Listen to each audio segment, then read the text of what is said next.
long in this place. That bright smile long gone been replaced. From ear to ear I see that fear in your face. Tell me when the last time you felt safe, cause there's some evil people in the streets. Evil at your front door, creeping while you sleep. It's time to raise up, show that evil we ain't weak. We don't turn the other cheek, I can show you how to be strong. Come on, follow me. Heard you looking for a hero. Well, look up. No more running from the bad guy, I'ma stare him in the eye like, what's up? I know the journey got hard for a minute, but I ain't giving this up. Yeah, I got the heart of a champion. If I get knocked down, I get back up. We go.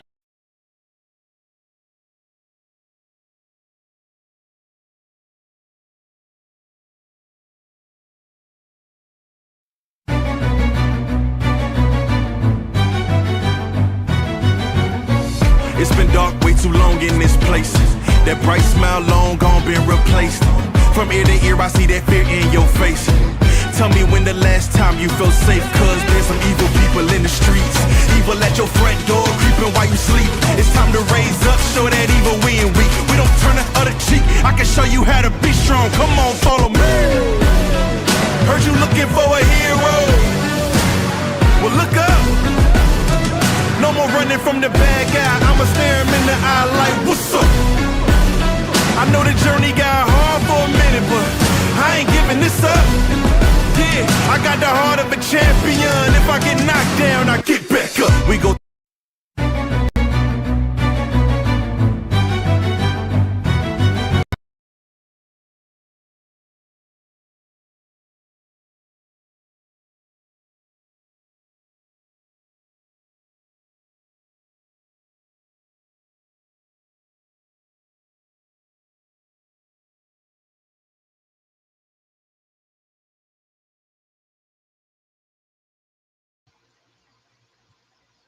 Hello, everyone, and thank you for tuning in to Insights of a Survivor. I am your host, PJ, and I am here to kind of just bring you raw, real, authentic stories. I am your host. My journey has been shaped by survival, as you know, and strength, and breaking generational cycles. Growing up with a parent who battled with addiction, I saw firsthand the impact that it can have on not just the person struggling with the addiction, but everybody. That experience shaped my understanding of pain, not just pain from the people having to watch, but the struggle of the pain of someone who struggles with an addiction. If you or someone that you know is on the path of recovery, whether it's addiction, trauma, or self doubt, you are in the right place. This podcast isn't just about surviving, it's about thriving. I say that every week, and I mean that. This is not just about making it each day, it's about living each day. Whether you are on the trauma side, whether you are on the healing side, you are here for a purpose.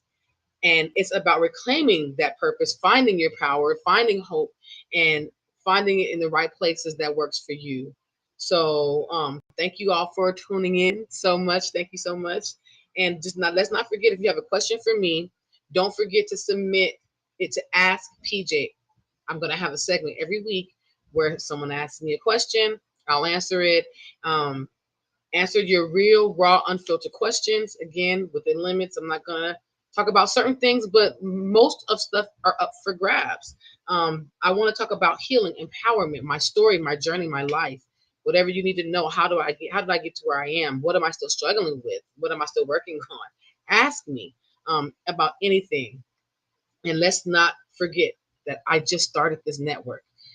Finding Empower Voices, Finding Strength in Survivors YouTube channel is now Empowered Voices, Finding Strength in Survivors YouTube network. I am now branching off. I'm starting with my live YouTube shows March 3rd.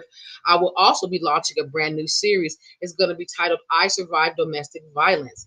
This series will highlight powerful stories of survival, shedding light on the realities of abuse and the strength that it takes to break free. These aren't just stories, they're reminders that you are not alone and healing is possible. So make sure that you like, share, follow, tune in, because this isn't just a podcast, it's a movement, and it's going to start blowing up really fast. I'm doing everything I can to try to break or shatter, like I said, like my mentor Lady V say, shatter that silence. And tonight we're going to do that with my special guest, Miss Sparkle. Um, she is a survivor. You know, she struggles with addiction, and she's overcome that addiction, and she actually has a story that will inspire you guys. I'm gonna let her introduce herself. I'm for letting them introduce themselves. No one can introduce them yourselves better than you. So I'm gonna let her introduce herself and tell you a little bit about who she is and what her purpose is. So I'm gonna bring her in. Miss Sparkles, are you there?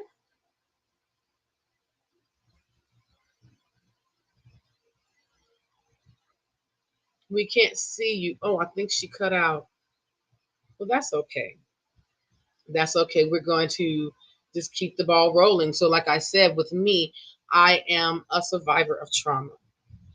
One of the things I did have to overcome was me being a victim. I mean, well, in a home with someone who struggled with abuse. I think that's her coming back on. Let me see.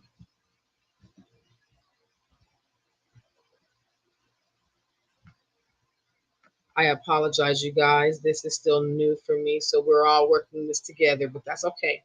But so since while we're waiting for her to get everything going, let's just start a little bit about what I have had, you know, what my understanding is. When I grew up, my mom, she struggled with addiction. It wasn't because of her wanting to be an alcoholic. It wasn't because she enjoyed, what happens when she started to drink. It was because of her own trauma. And those are things that people don't understand. Addiction isn't just because someone wants to wake up in the morning and come and have a drink, do a line or whatever it is that you do. They're dealing with something that's bigger than them. They don't know how to deal with those emotions. Then all they can do is try to cover those emotions up with whatever it is that their choice is. I don't understand what that feels like. There are so many of us that don't understand what that feels like to have to deal with what is what. I'm so sorry. She's trying to get in. She lost it. We're gonna get her back, you guys. She's trying to get in here, get her on here with us. So we're gonna try to get her back on. But again, like I said, I don't have a clue of what it takes to be able to get over an addiction. All I know is my own struggles. And my struggles, it wasn't easy. It wasn't easy for me to not, well, I guess I can say I did have addictions. My addictions were tearing myself down. Um, I'm gonna resend her this link. Just I'm sorry. Tearing myself down, people pleasing, and making sure that everyone else is taken care of besides me. And that was an addiction that I had to fight through my entire life. We're getting it together, you guys. I'm sorry. I'm so sorry. Thank you all for being patient with me and for her. She's doing the best that she can as well. This is her first podcast, you guys, and she's a little nervous. So when she does come on, I want everyone to be patient with her because she's a survivor. She's a thriver. So let's get her on. I just sent her the link. So let's go back to my story. When my addiction was people pleasing, I always wanted to make sure everybody was okay. I cook, I clean, I serve. Come live with me. Let me help you do whatever you need to do so that I can find relief. That was my way of finding relief, knowing that I wasn't causing trauma to someone the way trauma was being caused to me, but it was hurting me. It was hurting my children. It was hurting my family because I burnt myself out so much trying to be perfect for every single person that I wasn't able to heal for myself, and it affected the way I was parenting my children. No, I wasn't a bad mother. No, I didn't abuse my children. No, I didn't mistreat my children. But what I did was I wasn't as involved as I could have been. I did PTA, but who was there for them when they needed to discuss some of the things that they went through when I was being abused? My children watched me go through a lot of stuff. So because of my addiction of wanting to make sure everyone else was okay, I took that away from my children. So addiction comes in all forms, all shapes, all sizes. It's not necessarily just one thing. So we're going to keep trying to see if she's going to be able to get in. I'm talking to her right now. I'm trying to keep you guys. I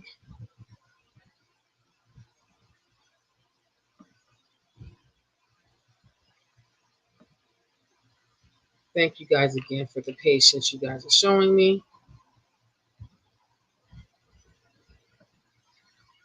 So I need to be more prepared for these kinds of incidences, but unfortunately, I'm still learning again.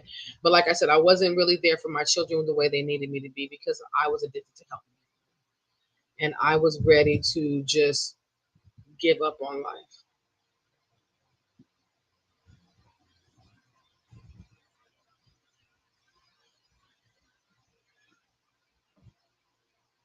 I'm trying to help her. So what I'm going to do is have you guys just give me 1 second, and if you don't mind, I'm gonna be right back.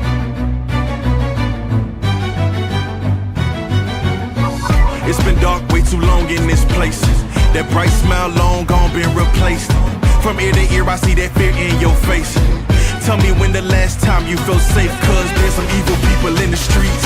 Evil at your front door, creeping while you sleep. It's time to raise up, show that evil we ain't weak. We don't turn the other cheek, I can show you how to be strong. Come on, follow me. Heard you looking for a hero. Well, look up. No more running from the bad guy, I'ma stare him in the eye like, what's up? I know the journey got hard for a minute, but I ain't giving this up. Yeah, I got the heart of a champion. If I get knocked down, I get back up. We go.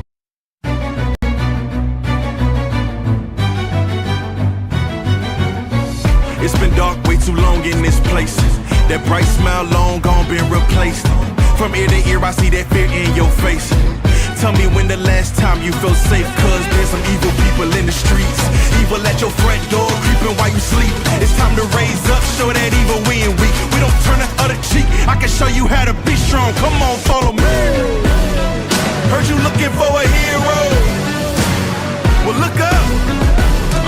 No more running from the bad guy, I'ma stare him in the eye like, what's up? I know the journey got hard for a minute, but I ain't giving this up. Yeah, I got the heart of a champion. If I get knocked down, I get back up. We go.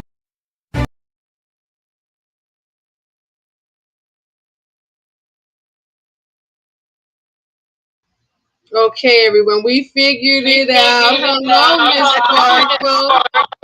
Hi, how are you? I'm good. I hear an echo.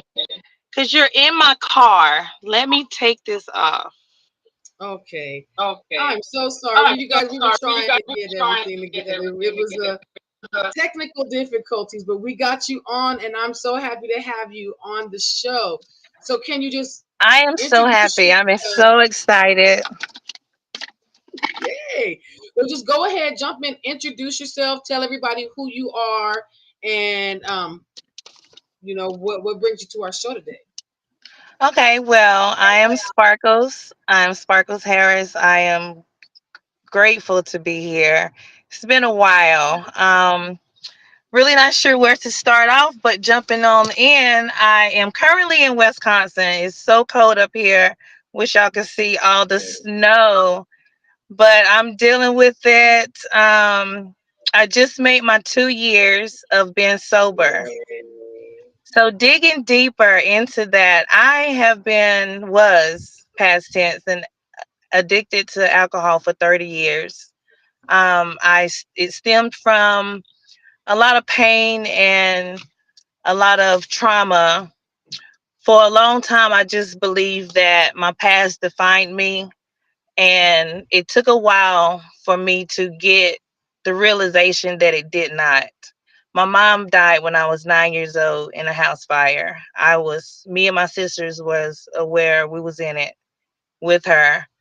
And when that happened, it was very hard. It was harder to even know that she was so close to me as far as coming out of the house. She was that close to me that I could have just reached down there and picked her up myself. But that haunted me for years. It haunted me for years. I started drinking at a young age, dealt with a lot of abuse, drinking, and not physical abuse. Fortunately or unfortunately, I did not get whoopings. So I was a little mischievous little thing. got to the edge of the tramp and just didn't jump off. I knew how far to go. So as time went on, I had my kids at a younger age. I was 15 when I got pregnant with my daughter, and I was 16 when I had her. And growing up without a father and a mother, my grandma passed when I was younger, when I was 12. Um, I wanted somebody to love. I wanted something that could love me, that I could keep all to myself and nobody would take it away. But that didn't happen that way. You know, things happened to where my daughter was taken away from me when she was 2 years old. I didn't have the family support to help me at a young age to take care of my little girl. I was ostracized. Me and my sisters, we didn't really get along that well. They're older than me. So they beat to their own drum. So it was just left me out there by myself a lot of the times. So I clinged on to a family that was across the street from me. I call them the Smith family. And it was this lady, she's a lady now, that helped me. She was like my guide. She was one person that took me under her wing, and my other sisters, they didn't like that, but I needed somebody to be by my side and to help me through life and to understand me. She listened to me. She guided me, and she was my comforter. I lost my daughter, and gratefully my cousin took her in, so she was still with the family.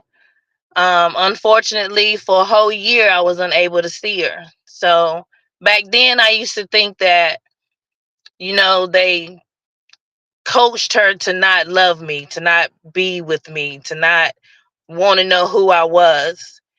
I got over that through time and through alcohol and all the pain of people just being so mean and hateful. I was the black sheep of the family, but I was one that people didn't understand. No one tried to talk to me, to be with me, to see why I was acting out, why I was doing the things that I was doing.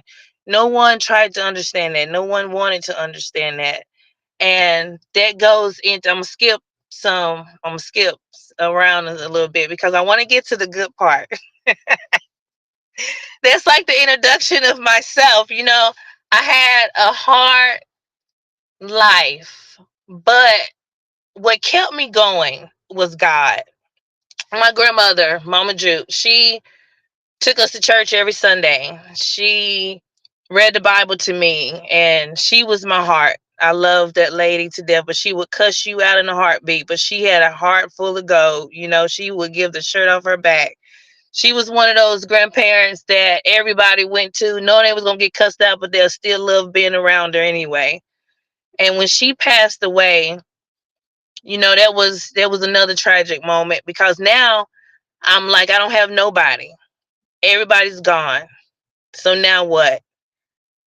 I jumped in bed with men and drugs and abusive. My first relationship was an abusive relationship, and I felt like I had to stay there because I didn't know any other way. Um, that was during the time when I got raped by my cousin, and no one believed me. No one was there.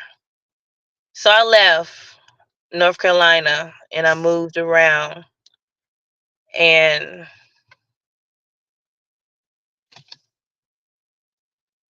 oh, I thought that was something. So I moved around a lot. Has had another son. He was taken away from me also. And then I had another child that was taken away also.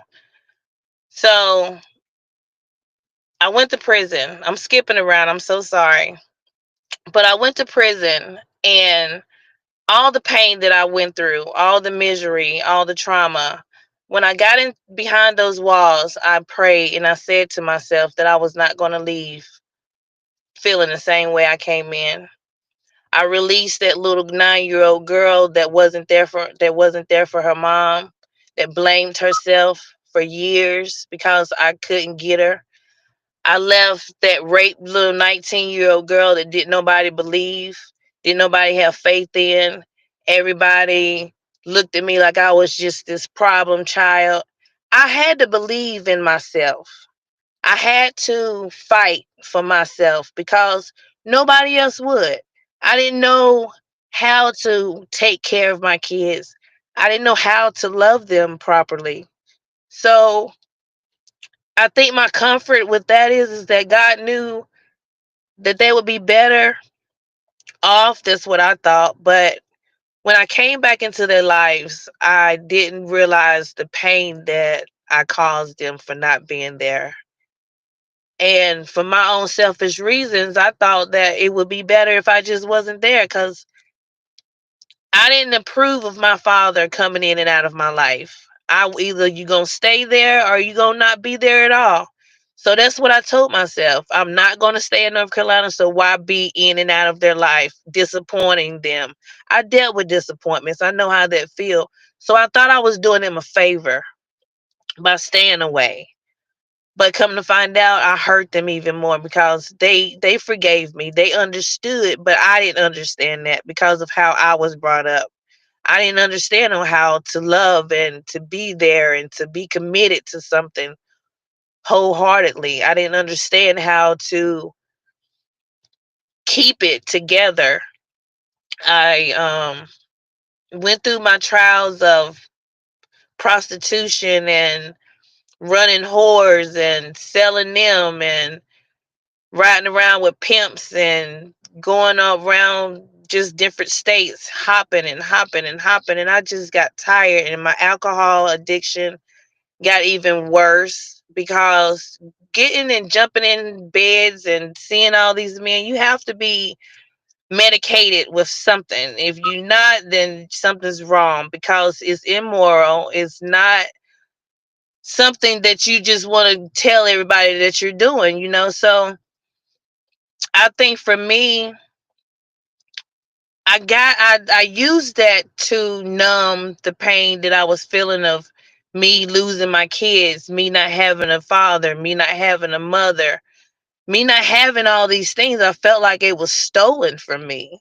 So why should I care about myself when nobody else did? You know, when I got raped, did nobody care? When I got abused, wasn't nobody there? So it was like, Sparkles, who gonna believe in you but you? It took a while before I got the understanding of having to believe in myself. And it was up until I got sick a couple years ago. Um, my liver was failing and I had pancreatitis. And it's funny because I hadn't seen a lot of the people that showed up thinking I was going to die in years. I hadn't spoken to these people. And these is my aunts and sisters and cousins and stuff. And it's like you show up when I'm about to die, but you can't show up when I need you. I don't need you now. If I die, I ain't gonna know that you was even at my funeral. But why not be here when I'm crying? Why not be here when I'm sad? Why not be here when I'm homeless and when I don't have anything to eat? You know?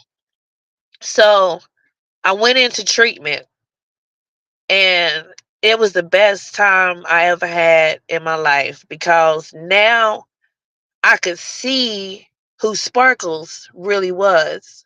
I didn't know I suffered from shame. I didn't know I suffered from so much guilt and people pleasing and all these things. Like, you hear about what they are, but you don't really understand that those things are a part of you. Those things that you deal with until you hear the definition of them, until you hear examples of them, and you sit back and you say to yourself, that is me. I do that. I learned a lot when I was in treatment. And when I exited out of there, I went to Tennessee. I always wanted to live in Tennessee for some reason. And I think it was based on, I knew one day I was going to go. I just didn't know how, I didn't know when, but I knew I wanted to live there. And when I got there, I jumped off that plane and ran. and I have been running ever since in a good way. Back in the day, I used to run away from my problems and run away from the pain and not wanting to deal with things. Being sober has taught me that now I have to be normal. I have to feel these emotions. I have to walk around here feeling like everybody else. I didn't think that I would know how to feel or how to react and interact with other people because I was drunk all my life. I always had a beer in my hand. I was always tipsy. I was never sober unless I was in jail or something like that, you know? So walking around seeing people and how they acted, I'm like, y'all weird. Like, I ain't miss nothing. Like, y'all are really weird out here. But, I took myself in and learned where my position was in this world now that I am sober.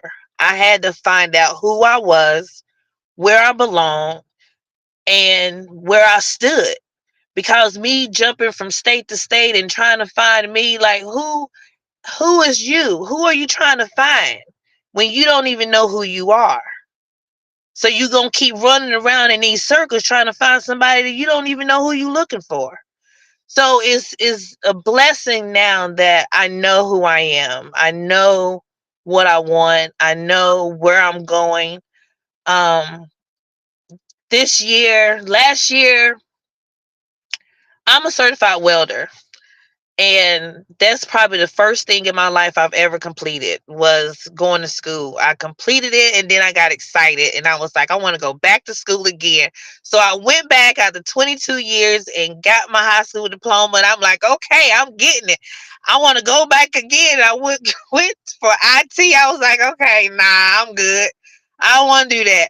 So I went back to welding and I was like, okay, I like it. So with me traveling, I love to travel. So this was something that I could make money and I can Mm-hmm. go different places. So why not? Ended up in Tennessee. Now I don't went shoot so many places doing this.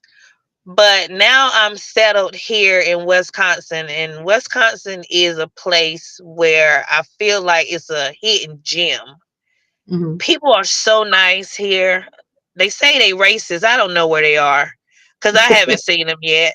I really haven't. Like Don't they are look for us. genuinely nice, and I love it.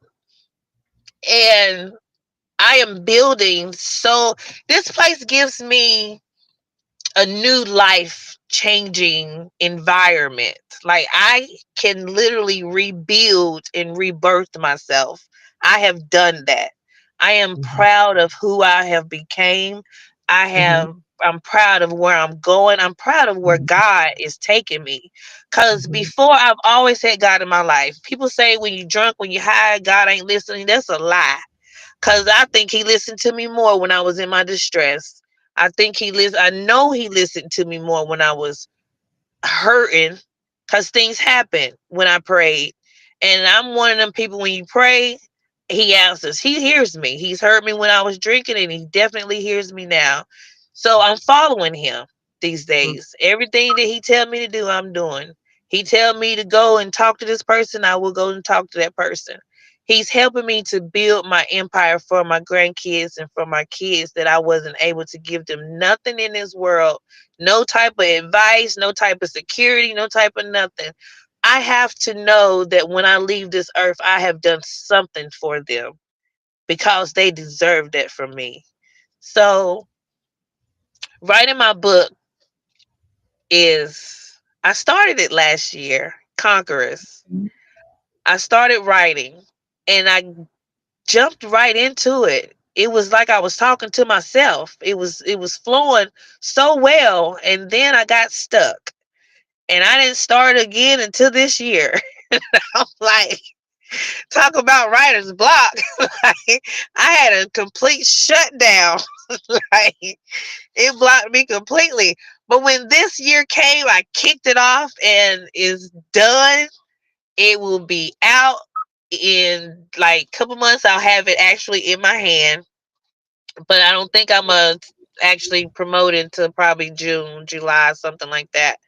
I am building Rise Beyond Foundation, which is going to cater to um, helping addicts without insurance. I didn't tell that story. That's. Let me tell that story right quick. In order for me to get into treatment when I got out the hospital of being in ICU for 2 weeks, Mm-hmm. I couldn't get into treatment because I didn't have insurance. Mm-hmm. And I'm talking to my best friend, and she's talking, and I'm talking, and I'm crying, and I'm still not drinking, but I want to drink so bad. And they keep telling me, "Well, you've been in treatment for 2 weeks, so you're not that bad off." I'm like, "Look, lady, I'm bad off. Like, I almost died, and I want to go take a drink now." So literally, I went to the store and I got me 2 beers, and I used it as an excuse. But I'm like, "Look, I'm drunk now. I'm taking a drink right now as we speak." They said, "Well, you can't come with no insurance." I called Blue Cross Blue Shield. They telling me they can't expedite it. And me and my best friend, we got on that phone and we prayed together. Let's say this was a Wednesday. We prayed together. That morning I woke up, I had an email stating that my insurance had been approved. That quick, less than 24 hours, God got me into treatment because he knew where my heart was. He knew I was ready. He knew I was ready. He knew I was tired. He knew I was going to do well. And I think in life, that's what we have to do. We have to know and we have to trust in God, but also believe in ourselves that change is inevitable. We can change if we want to, but we Mm-hmm. have to take that first step. God gives us free will. He can't make us do anything, but what he will do is accept us, and when we make that change, he will be right there and he will take us through. And that's what he did for me. He guided me and he's still guided me. He's picked me up from the rubbish of the nothings of the homeless. And I used to be around homeless people all the time. I swear. But he picked me up, and I'm grateful.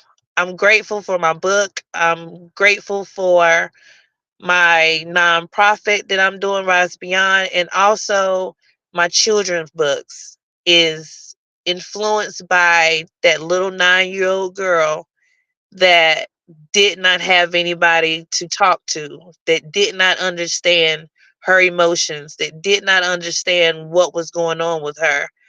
She now is a grown woman and she can help those kids that go through trauma, that go through molestation, that go through abuse, physical and emotional, everything. And she's teaching them. I'm teaching them how the tools to deal with that. So the books are basically going to be a guide of for teachers and for the parents to be able to know how to help their child when they're trying to tell them something and when they're trying to do something. So this is just the beginning for me. I am honored to be on your show. I am so honored Thank to be on the Fat you. Podcast. I've spent so much money trying to build this up. I told my best friend I'm looking to be something big by this time next year, and I know God got it Coming, for me, coming. and I'm just thrilled. I'm excited. Thank you so much. I mean, you answered all of my questions, Miss Sparkles. I'm like, okay, you answered that one. Okay, I can't ask her that one. I mean, you jumped in. I love it. And I looked at one of your posts, and this is your first podcast, but I can't tell because you just diving in and you're just comfortable sharing that story. And I want to say thank you because You're welcome. before you got on, I was discussing my situation. Like I was the other end. My mom struggled with addiction. She was an alcoholic. So I never, it wasn't until I started this journey where I started interviewing recovering addicts Hmm. that I understand that they were hurting too. To see you as a parent and see you crying because you weren't able to be there for your children the way you wanted, that's something that's healing for me. And I want to thank you. That's why I'm saying thank you You're because those welcome. are I need to see, so that I, because it helps with my healing journey. You have no idea who you touch. You know, you're reaching out to people who are struggling with addiction, but the children are looking at you too, like mama's struggling too. So mama do love me. So I want to say thank you for Right. that. And I want to know, like, how is it with building that relationship with your family again? How was that something that was a struggle for you? Was that a challenge, having to build that? Because it looks like you got yourself together. You was fighting for, to become clean. And we're going to talk about that insurance situation, because I worked for an addiction recovery program, and I do understand and agree that if you don't have insurance, they will throw you in the streets, and that's Yes. not okay. That's not okay. But like, how what is your relationship like with your children now? I heard you say grandma. You're grandma now. Yes, I'm a grandmother of my grandson Kyron and my granddaughter Layani. I love them. I haven't seen them in a couple months because of where I'm at, but I'll be there for their birthday. With my daughter and my son, I say we're in a good place. When I first came back to North Carolina, I had to put my big girl draws on and be like, you got to let them say what they got to say, let them get it out, and let it be done. I'm the type of person, I will let you say whatever you have to say, and it better be everything you need to say, because I don't want to hear about it 2 weeks, 2 months, 2 years down the line, because it's over with, you know? So they didn't do that to me. My son was a little bit more forthcoming. My daughter, she gave it to me hard. She was like, I already got a mama. I don't need another one, basically. And it hurt. It did. But think she was probably 15. She's 25 now. So we have gained a better relationship since the kids came, since I've been a lot more present, and Mhm. definitely since I've been sober. She's been, we've been good. I just talked to her yesterday, and my son, Yeah. hopefully, he's moving up here with me. With my Oh, youngest, Siggy, I haven't seen him since he was 3 years old. He's 17 now. So I'm praying, that one day I'll see him again. you will. But if You will. not, he'll have a piece of my empire anyway. No matter what. Oh my God, Yeah. I love you. I love that. And it will happen, you're gonna see your baby. They all kids are gonna want to meet their mom. Everyone's curious. I mean, dads, we love y'all dads, but moms be the best. That's just hands down. Yes. And then when you don't see your kid, like, I don't want to say this. Well, you know what? This is my platform. My It granddaughter. is. Her- Say it. I'll just my kids be like, "You always talking about us," but you know what? We love them. They'll live with it. I don't care. My Yes. granddaughter, yeah, almost 5 in April, but she hasn't seen her mom since she was 8 months old. Her mom is like, "I'm not ready to be a mom," and she just left. So my son is a single father. I'm Right. now starting to see her fill that void. She Yeah. knows that something is missing in her life. She doesn't know exactly what, and we don't keep it from her. We let her know, we show her pictures, we do the best that we can, but at the end of the day, unless she's present in her life, she's still gonna feel that void. And now you Right. start to see. So I'm saying that to say your son, he's missing, he's filling that void. And one day he gonna come Yeah. and look at that missing piece. And when he do, you're gonna be there with open arms to hug him and kiss him and tell him you love him, and it's gonna be And okay. I'm going to do all that. I know I'm going to see him because I have visions of it. But God was not going to allow me to see him when I was still in my mess. Yeah. He was not going to allow me, that little boy, to see somebody that he probably don't remember, and then see me drunk and in a mess and not be there and not be consistent. I believe in my heart and in my spirit, God had to make sure that I believed in myself. I was Hmm. strong enough that I could handle Hmm. anything, because that's the thing about addiction. People, families that that's dealing with someone that's in addiction, they always tell them, "Oh, you have me, you have this, you have your kids, you have that." Okay, yes, I do, but they can't heal me. Right. I have to heal me. And that's Exactly. what people of addiction have to understand. They have to believe in themselves, because in order to stay sober, you have to believe in you to be Hmm. able to do it.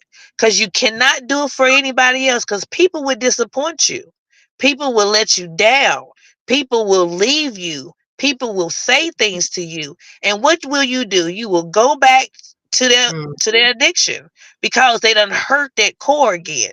No, baby, you got to okay. believe in you. That way, if they do that, you be like, okay, and keep it moving because you Mm-hmm. got something to fight for, and that's your life. I love it. I love Yes. it. That's so powerful. So, like, how did you get to this point? Because I know that when you that day that you first got into that, no, let's let me. I'm going too far. How did you handle your first few days in recovery? Like, you got in there. Was it something that you? I know that a lot of people don't understand that recovery is not simple. Again, I worked in the No, facility. They think that you it's go in not. there, you have a couple of meetings, sing kumbaya, and you heal. They don't see the No. sickness, physical sickness in your body that you have Yes. to go over. So, can you kind of talk about how that was for you? What was the first week? Because the first week is the hardest week in recovery when you're new. And like I said, a lot of us who don't firsthand struggle with addiction, we'll never know that the physical, the mental, and the emotional strain that recovery, the detoxing part puts Mhm. on. So can you kind of go over that a little bit so people can understand what you had to go through, the struggle of getting clean, of healing? I'm going to tell you a secret. People that go through recovery have been wanting to go through recovery for years, possibly. I had been wanting to get sober for 3 years before I actually did. It wasn't until I needed it that I was scared. If my body never would have fought for it to have it in order to maneuver, when I woke up, I needed it. I couldn't eat without it. Like, I have control issues. So that's what really stopped me because it had control over me. So when you go into treatment, they help you detox. They give you medication so you don't have those real bad detoxes. And over time, the 7 days are gone, a couple days are gone. They see that you're doing well. They take you off. They wean you off of it. And then after a week or 2 weeks, you're okay. You don't even want it anymore. You still you'll still have the shakes. Like for me, I had the shakes probably a month after I was in, because I was in treatment for 3 months altogether. I went to 2 treatment facilities and I was in sober living. At my second treatment facility, I was winging off of the shakes. So you still have that residue still in you and on you, but you just have to have your mind together. You gotta have your mind strong. You gotta go into those places wanting it. Because if you don't, then people don't, they care, they do care. God blessed me with a good one. I went to one that they really actually care, because you get caught up in some that they really don't care. Yeah, They're just there for that little yeah, piece of paycheck that they get. And they don't yeah. get paid that much, but they just there, to be all in your business. But this one was good. It was really good. So you have to want it though. Cause if you don't want it, they can't make you take it. You gotta go in there and listen. You gotta go in there and participate in those groups. You gotta go in there asking questions, getting deep. I put myself in counseling because I Mm, wanted to get in deep down in that core. I was not going flying here and there to come back and get another beer in my hand. And I stayed in there until I was ready to leave. That's what I did. You don't have to leave. That's another thing about my program that I want to do. I'm doing a 90-day program scholarship for women and men, because mhm, they send you on these 14 days and 30 days. That's not enough for your dopamine to get clear. That's not enough for your emotions. That's not enough for your physical. That's not enough for anything. You just go in there and take a nap. Basically, that's what you're doing. You're going to go to sleep because you're going to sleep for like 15 days. So then you got mhm. another 15 days to do what? Listen to them and then go home and you thinking about drinking the other 15 days or getting Right, high, so right. you gonna need an extra 2-3 months to cleanse that out. You gotta cleanse that out. It takes time. Recovery takes time, but it also takes strength, and it takes believing in yourself. And you gotta believe in something other than a human form. You gotta have something protecting and covering you every step of the way, because it's not easy. I still think about it, but I know I would never do it because I wouldn't take that chance. There's people that I was in treatment with that got out and died because what people don't understand is that when your body have been needing this substance for so long and you've been medicating it and then you take yourself off of it, some people go jump back into it thinking that their body can handle it and it can't because it's done cleansed it out. My son's father died like that. He was on dope and he got out of prison of 6 years thinking that I guess he could get back on it. And, he died of congestive heart failure. And the people that I was in treatment with, a couple of girls died when they got back out because you can't test, you can't do that. You can't Yeah, I've do had it. a few of mine that passed away when they got out because they thought that they can go out. Alcohol overdose. What was it? That Spice. Oh my goodness, Spice was real big back Yes, then. Overdose on Spice. So I do know if you don't get out and you don't work the steps and your body's not used to it, it can do a damage. yes, it will definitely. You said that you having a nonprofit that's going to help addicts without insurance. Can you talk a little bit more about that? Yes. So, Rise Beyond Foundation is basically catering and helping women and men of all addictions, not just based off of alcohol, because addiction is addiction. But it will be helping them. I'm trying to collaborate with a company called Zyna that helped me, and that would be the transportation part of getting them into these treatment facilities. Once they are released, they will come to me at Rise Beyond Foundation, and I will have a housing development for them, a fourplex or eightplex, so they can stay there for 90 more days. The scholarships that will be available to them while they're in treatment and outside of treatment. They can stay in the housing program for a year to get their self sufficiency back together, to get job skills and coping skills and understanding and how to deal with the world on the outside, to be able to cope without the substance that they've been so used to for so long. So we will have counseling. I have a therapist. God is so good. I have a therapist that's going to be facilitating with the ladies and men once they get out. I'm trying to have transportation for doctor visits and stuff like that to get, because for me, I don't know about anybody else, but I didn't go to the doctor when I was in my addiction. I didn't take care of myself when I was in my addiction. I got out and I did all of that because I was clear headed, and people they're going to want to pamper themselves and take care of themselves. So I'm gonna have job ready program skills ready for them. So it's going to be something huge. I am hoping, praying that this time next year we will be up and running, because I'm kicking it off this year, but dealing with all the logistics and getting the laws and the grants and things like that. I'm doing all that this year. I am not waiting for anything. If I can Oh, get the no success triplexes, I'm going story. to do them too. No So success story, you guys. this time We're next year, encouraging. definitely, but hopefully before, I'll have some things up and running for people. I will be doing sponsorships. So Okay. there's levels to the sponsorships. You can be an ambassador for monthly, and it's $50.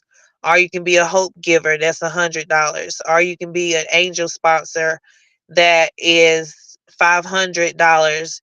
Or you can take a person, like kind of like save a child, but you're saving a woman or a man, and you are providing them a monthly, not them individually, but the sponsorship, $500 for clinical therapy, different necessities that they may need while they're in treatment, things like that.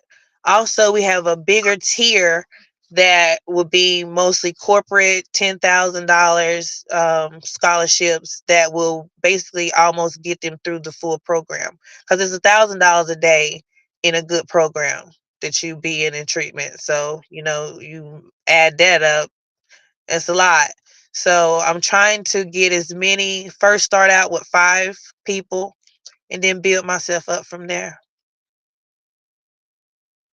Yeah. It's really sad that these programs get $1,000 a day for a person, and not all of them take care of their people. You said $1,000 a day. I'm just like, what? I Yes. worked in a facility before. They didn't look Yes. like they were bringing in $1,000 a day, and they had like Mhm. 30, 40 people there. So I love what you're doing, and you're trying to do this for the community that doesn't have insurance. So I love that. Do you have any links, any website, any way anyone can get in contact with you so that they can reach Yes. out if they want to donate, if they want? RiseBeyondFoundation.info is my website. I have Conquerors Within, that's my IG handler, and Conquerors by itself is my Facebook page. So you can contact me through any of my 3 pages. I am always on my phone working, doing something, writing, talking to people. So yeah, I'm building this up for the community. I'm building it up for the ladies. I'm building up for the children so they can be able to have a life and not have to wait so long to discover it. That's important to me. Mhm. It took me a while. I'm 41 years old, and it took me at least 38 years to figure out, okay, I do have a life. So I don't want it to take that long for anyone else. That's beautiful. Thank you so much. So before we end this, do you have any advice for someone who knows, like you say, they know they want to go, they know they want to take that first step? Do you have any advice for anyone struggling with any type of addiction who's ready to take that first step, but they don't have the confidence? They're afraid. They don't think they're good enough. They think they're going to backslide. Anything that you could tell them that's going to encourage them to take that initiative and love themselves and invest in themselves and just take a chance on themselves? To not be scared. Don't be scared of the what ifs because you never know if you don't try it. Then what ifs can turn into great magnitudes that will change your life forever. I had my what ifs, and this is the best time I've ever had in my life. I am living free. You can too. Believe in God. If that's your higher power, hopefully it is, because He will carry you through. Believe in yourself, most importantly, because you are the only one that can fight this battle. You've been in it by yourself, and you can get out of it by yourself, and you can continue to live free by yourself if that makes you feel better. Yes. Thank you so much for that. And I don't know if I spelled that right, but I did put her link, risebeyondfoundation.info. Yes. Is that it? Okay, so if you guys want to reach out to her, that's the best way to do it. It's in the chat.